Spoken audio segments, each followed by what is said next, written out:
Welcome back to the Morning Brief right here on Channels Television. And as we continue with our conversation today, we're starting with the petrol price conundrum, dangerously hinged on the vagaries of the price of crude oil in the international market. But of course, there are so many other variables to that.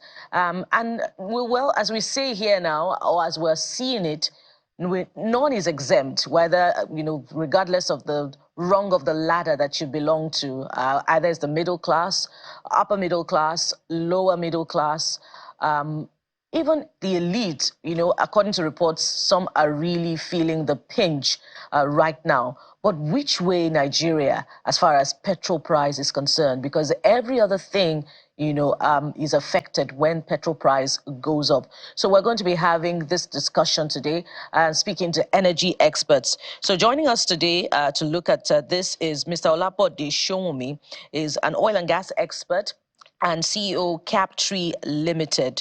Good morning and thank you for joining us on the program, Mr. Showunmi. Good morning. Always a pleasure to be here.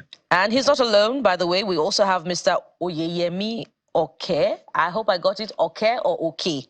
Okay. He's also Oke, yeah.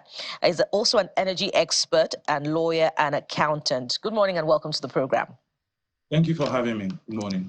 So I'm going to start with you, Mr. Showunmi, with what seems to be the question that we've been asking, which is a sticking point, really. It seemed like it was, it's an anticlimax for Nigerians. We waited for about 5 to 6 years for the Dangote Refinery to come on board, which was the hope that Nigeria would exit petrol importation. But it seems that that is now eluding Nigerians. So what is the explanation for this? Before we begin to look at alternatives, how Nigerians can adjust to this new regime. Okay, good morning again, and thanks for the question. I think first and fundamentally, the issue of the Dangote Refinery was not properly reported.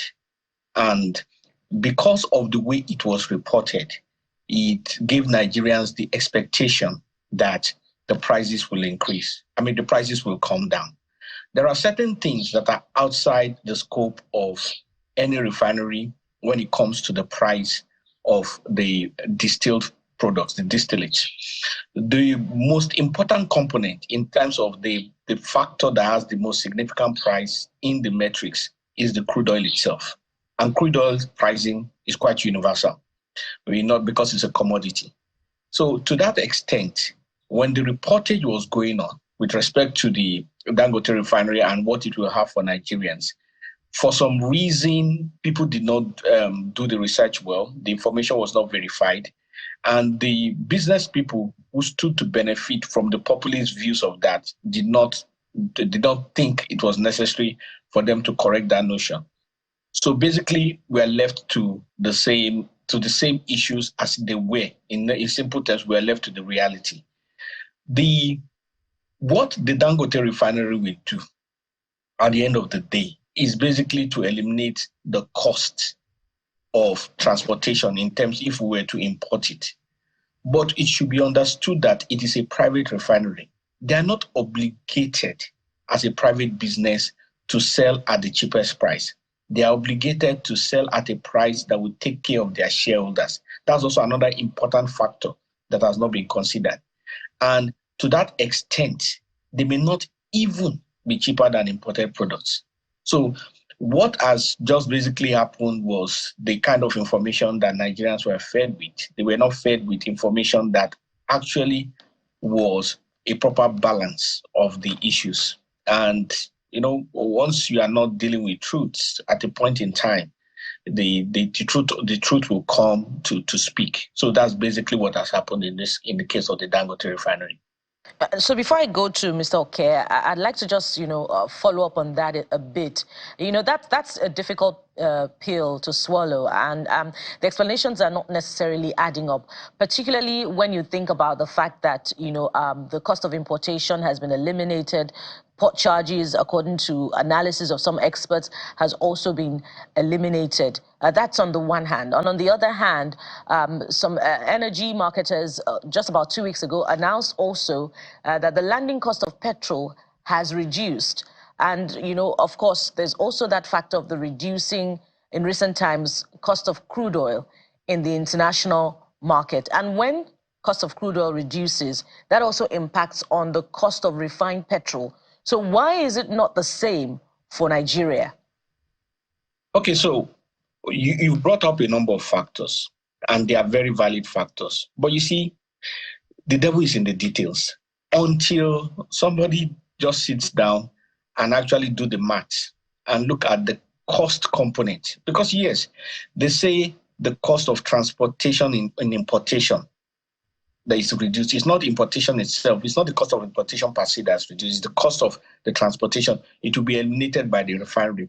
However, what if the refinery is not being operated optimally? And you don't know the cost of operations or the cost of refining locally may even be higher than the cost of refining abroad. There are many factors that are there.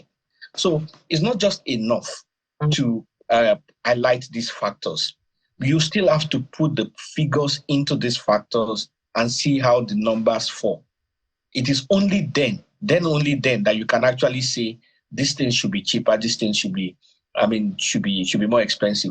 Another important thing is that people seem to forget that the Dangote Refinery have not actually said, they've not made it public in terms of how much they are really selling their product. The NNPC has at a time mentioned how much they bought from them, and Dangote said that was not the price. So until you have an idea of how much they are really pushing it out, before you now be able to actually do a proper comparison with what is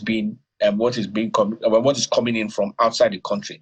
But the truth be told, this is where the real issues are, is that it's a private business, and the costs, these costs are things that are largely determined by their own internal metrics, not necessarily by populist views. And that there needs to be a balance there in terms of Nigeria's expectations. Well, I hope that, Nigerians can absorb, internalize that explanation. Let me come to you now, Mr. Oke. Do you have contrary views as to what Mr. Showunmi has said, particularly about why energy security seems to be eluding Nigerians, despite, the long wait and arrival of our own homegrown refinery? Okay. I think I agree with Mr. Showunmi. I think it's just to add a few points to what he has mentioned. Now, in as much as the cost of haulage, as it were, or what I would say freight cost rather, may have been eliminated as a result of local refining based on the Dangote Refinery. Let's not forget that some costs or some components of the cost are still dollarized, right? The cost of the investment was largely in USD. Operational costs, I'm sure it will be a mix of USD and Naira. And all of this, as Mr. Showunmi has said, would roll up into what we'll call the unit cost, right? And if we are still having fluctuation of the Naira, right, there is a likelihood that we will continue to have perhaps increase in fuel costs. Now, that does not mean that the refinery does not have some of its advantages. I think the big advantage, in my view, would be the fact that we can maybe relatively say we have a bit of energy security in terms of constant supply, right? But the question is at what cost? And I guess that is what is painful to Nigerians as at now. That's one. Two is also the supply of supply of crude to the refinery in Naira, and also the payment for refined products in Naira. What that does is that you have a bit of reduced pressure on the Naira in terms of demand for foreign exchange. Perhaps that may stabilize the exchange rates in the medium to long term. So in as much as it's a private business, costs are dollarized, Naira is fluctuating, or for the lack of better expression, I don't want to say depreciating. These are all the things that determine the pricing of the commodity. And I mean, Whether we like it or not, as Mr. Showunmi has rightly said, it's a private business that not necessarily looking at, it will not necessarily look at how this affects you and I as a common man.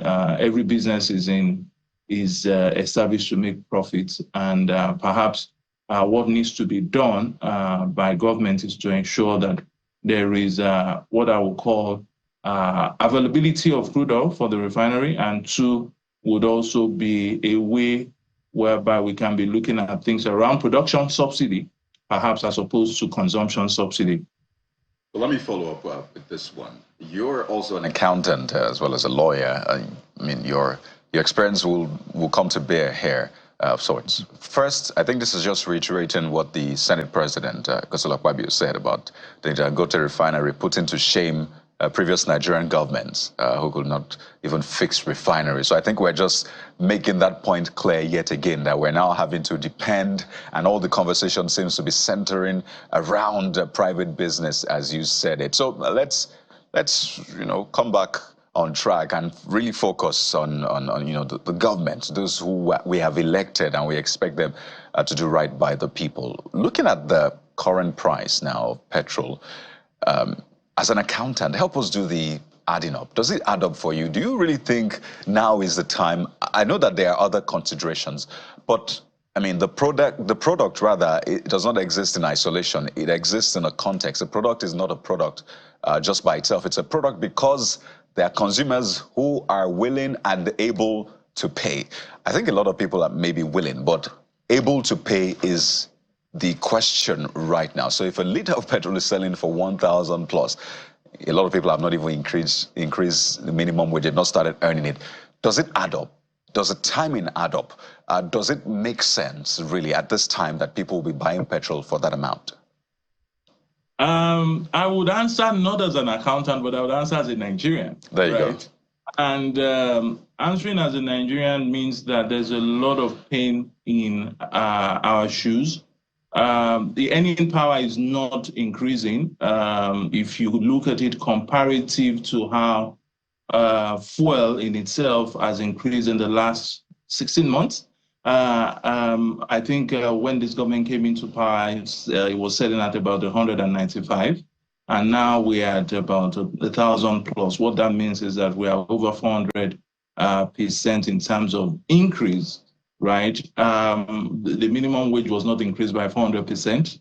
If I'm to do what I will call back of the envelope mathematics, but what my concern is the fact that some of these policies have been introduced, in as much as you have governments say that there are palliatives or other programs to alleviate the impact. I don't think you and I have seen much change or much effect of those so-called palliatives, and that is where the problem is, because it creates the question of sustainability in terms of removing fuel subsidy 100%, because what will happen is that the pricing will be subject to the vagaries of the international market and also the strength of the Nigerian currency. Based on the fact that, one, the crude oil is an international commodity, what would happen would be that pricing would always change based on international shocks in the market, as we saw, I think, last week, whereby there were concerns with regards to the escalating tension between Israel and Iran, and how this would also affect the price of the international commodity. So what this means essentially for Nigerians and for you and I is that if we don't take time, or if care is not taken actually, we may find ourselves buying petrol beyond 1,000 to 1,005 in the event we have increase in the price of crude oil. So to answer your question directly, the mathematics is not adding up in terms of the earning power and the purchasing power, and also the price of the commodity on one side, and also the rippling effect of inflation. Now, what would happen, right, or what we see happen is that perhaps people will start looking at other alternatives, other fuel sources, as for example, CNG, and perhaps also looking at other ways to minimize the impact of both the pricing of the commodity and inflation in general. But these, the government initiatives in terms of alleviating the impact of this price change and these shocks needs to be looked at. Right. To cascade to you and I as Nigerians. So, if you say the mathematics is not adding up, then we maybe have to use a different formula. So let me go to Mr. Showunmi. Thank you for that. So, Mr. Showunmi, I remember there was a time that if you had malaria, what will be prescribed will be chloroquine. And after a while, we've seen, the medical world move to something else, perhaps as a result of, resistance to chloroquine, malaria's resistance. Well, it's beta as well, the side effect. So obviously it wasn't quite working. So they had to use something else. We can't keep doing the same thing and expecting a different result. But this is what I need your help with, Mr. Showunmi. The GCO of NNPC Limited has been speaking about subsidy removal, how he was meant to end arbitrage, equalization, and all of that. And he says that it's on track right now. So it would seem that on the end of government, or at least NNPC Limited, which is owned by government, right, they see that this policy is yielding results. But on the side of Nigerians, all they feel from this policy mostly is pain, right? And that's why Mr. Oke says this is not really adding up. So is this the best antidote to the current economic challenge, to the current hardship faced by Nigerians? Is this the best we can do? Some see it as chloroquine. It's bitter. So what is the alternative, really? Okay, so there are two things to that question. That is actually two questions in one. One is the impact on the economy at the moment, and the other is about economic increase. Basically expansion of the economy, or should I say healing of the economy, so to speak. So for perspective, first of all, I'm not an economic expert, but there is some part of it that is energy related. So on my own part, what I did was do a study of some of the nations that have gone through some of the things we are going through now. UK in the late 70s, when Margaret Thatcher came in and they were trying to move from socialism to more of a free market. China in the 60s, Brazil in the 80s. In the case of Brazil was particularly interesting because just like we were talking about increase every 2 weeks, there was a time that Brazil was experiencing increase twice a day. And things do happen. So in simple terms, when you're trying to reform, these things do happen. That is what we must understand. And that's why I've always said is that if we don't want reform, it's possible we actually don't want reform as a people. We need to actually have a sit down and agree that we don't want reform. We'll continue the way that we should go to. But if we do, then we need to think outside the box. And this is where the healing aspect comes in.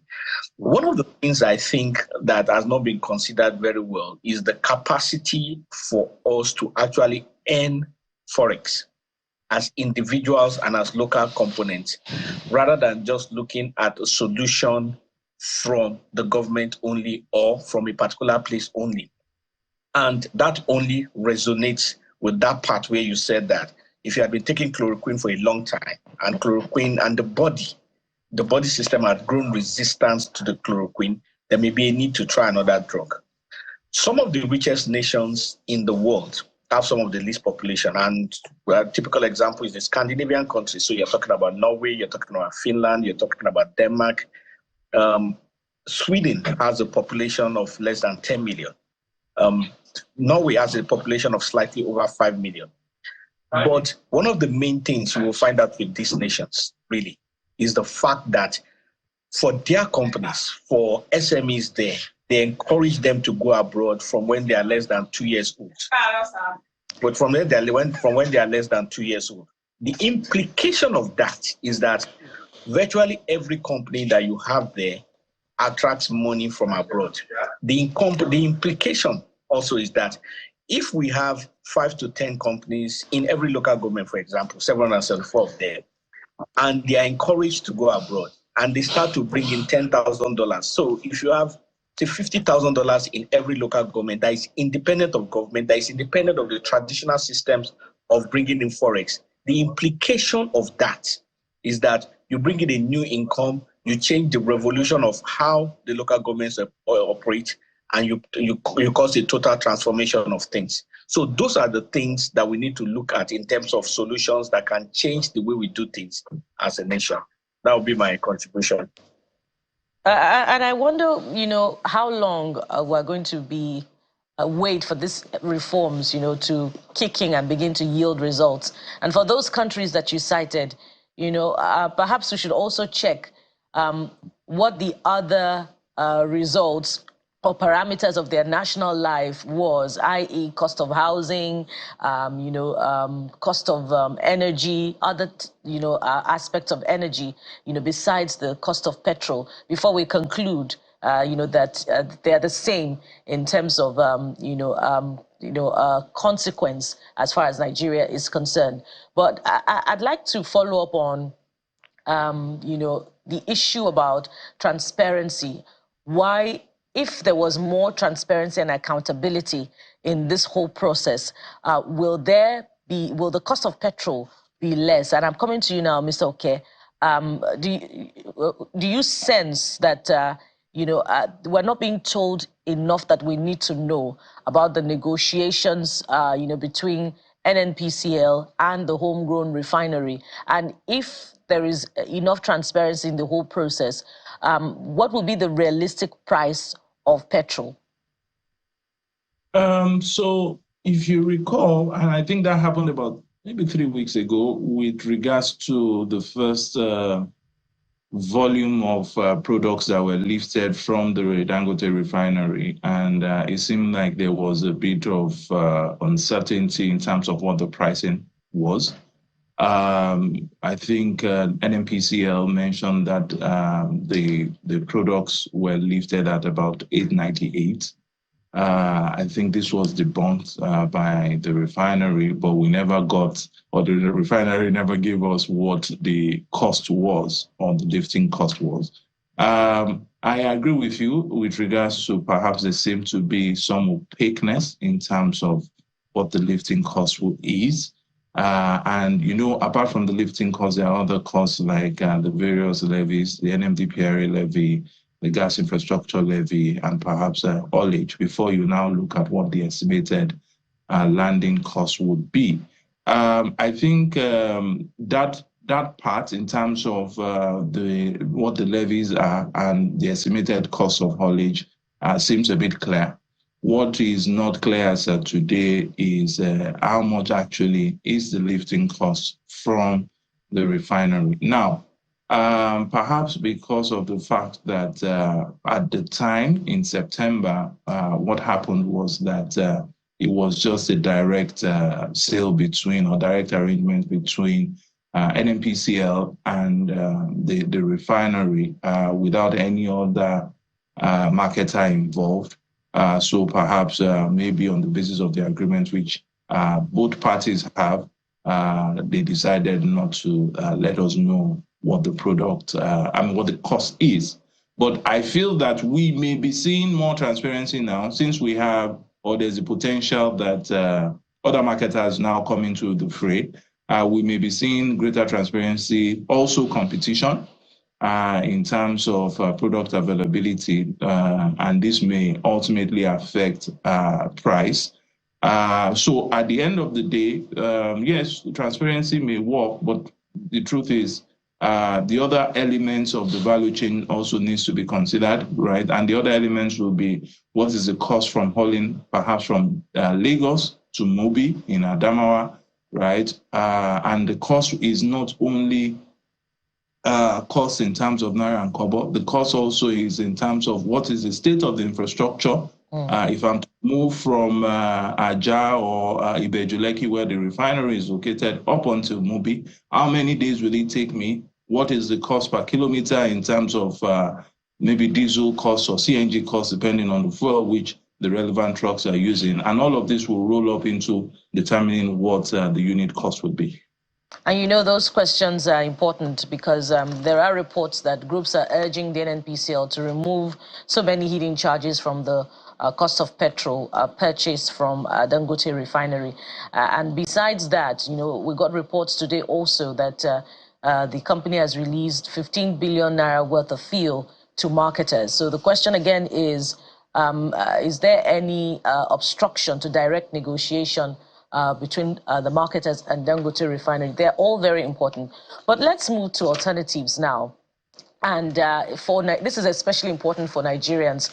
What should they be doing now? My colleague talked earlier about how, you know, the minimum wage, 70,000 naira, has not even begun to be implemented for some, yet they must adjust to the current reality. So is a CNG a viable alternative for the majority of Nigerians? Have we achieved the necessary penetration for a good number of Nigerians to say, oh, I want to transit to CNG?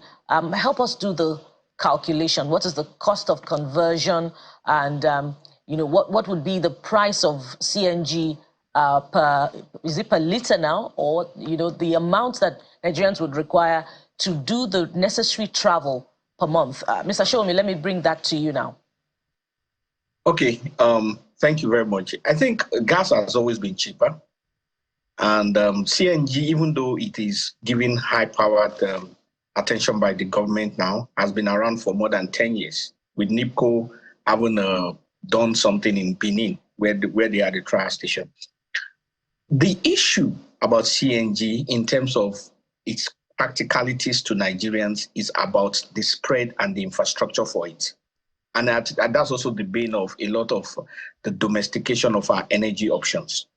So if you look at petrol, because petrol will be using it for close to 100 years, there are filling stations in virtually every hamlet anywhere in this nation.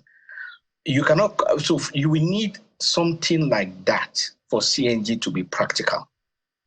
So, but in terms of the science of it, in terms of the economics of it, it's definitely a viable option. In fact, it's definitely a cheaper option.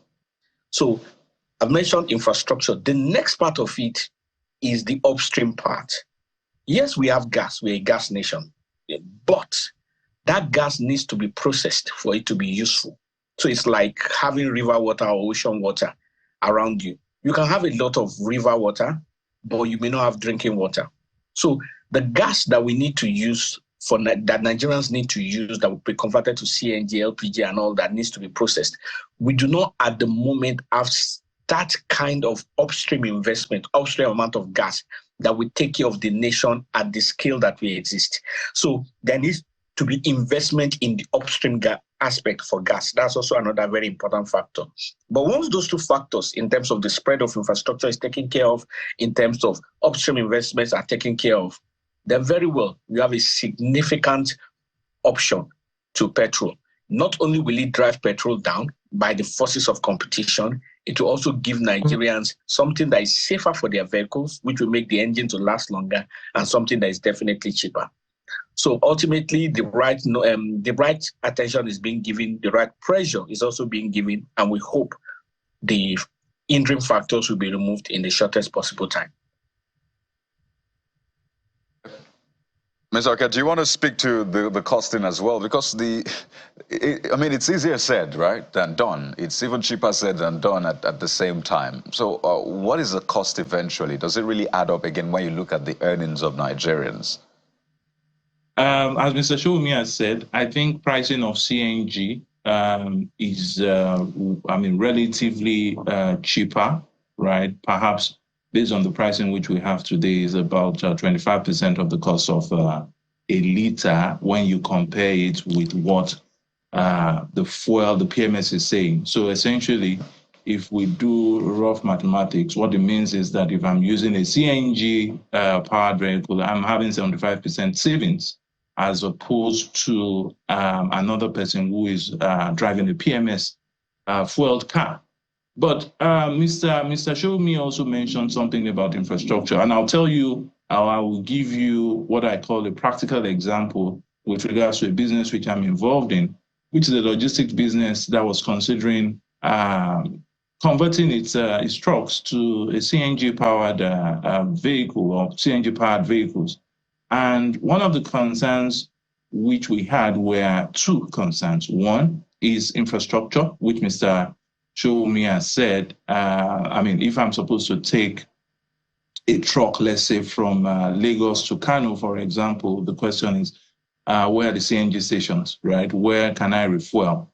And because of the fact that the CNG as a type of fuel has lower density, so what it means is that it's not heavy and it burns quicker. So I may not be able to use the trucks, to say, oh, I have loaded a truck, let's say, for example, from Lagos that is going to Kano without refueling at some point. And that made some type of, made the business halt its decision in terms of CNG conversion. So we need significant investment around permission of refuel stations before we can have the impact or the desired impact. In terms of investment also, Mr. Showunmi has also mentioned the challenge on the upstream investment side. And again, one of the things that needs to be considered is before we can attract the type of upstream investment that we want, we need to also look at pricing. And perhaps maybe that would also lead to issues around escalation of pricing, because as of now, gas prices are fairly regulated by the regulators, and that is also a consideration. But to answer your question directly, CNG definitely is a viable alternative. We need infrastructure to be able to push it, and definitely it is cheaper than gasoline as of today. And the question really is the investment in the necessary measure of infrastructure, is it being done as fast enough? Because the price of petrol is not waiting for anyone. It keeps going up. So how long do we need to wait for the needed penetration such that a good number of Nigerians can begin to transit to CNG? And the regulation that you talk about is it affecting price of conversion as much as it is affecting the price that CNG itself is being sold? I ask this because there were reports that conversion was 250,000 naira. But I don't know how far it is true, but it's being said now it's being increased to 800,000 naira. Maybe you should quickly answer that, and then we can take Mr. Showunmi's last words as well. Okay, so the cost of conversion, when the initiative was introduced, I think in November last year, the cost of conversion was estimated between 300 to 600,000 naira. Again, do not forget that some of these conversion kits are imported, if not all, right? And what this means is that if you have a fluctuating currency, again, I would want to run from depreciating currency. But if you have a fluctuating currency, what would happen is that you will find out that the cost would increase as the currency continues to fluctuate. And that would be the reason for the increase from perhaps 250 to 800,000 naira. Now, let's not forget that what government has done is to say, oh, we would have 1 million free installation kits for public transportation vehicles, right? What that means is that private owners will have to pay out of pocket. And the question you need to look at is, if I pay 800 to 1 million naira as the cost of conversion, what am I actually saving if I amortize it over a period of time? Is the savings actually sensible, bearing in mind also that I would need specialized types of mechanics to be able to attend to my vehicle on a go-forward basis? Yeah, so those are some of the things to consider with regards to the cost of conversion. And even if the cost incurred would be made up for later on, it's important for these things to have a human face as well. Hence, the need for us to continue to ask the questions about regulation. We must anchor at this point. Pardon me, Mr. Showunmi, we must anchor. I was going to take your last words, but we're out of time now. I'd like you So thank you so much, gentlemen. Mr. Olabode Showunmi, oil and gas expert and CEO Captree Limited. Thank you so much for your time. And Mr. Oyeyemi Oke, energy expert, lawyer, and accountant. Thank you so much for your time.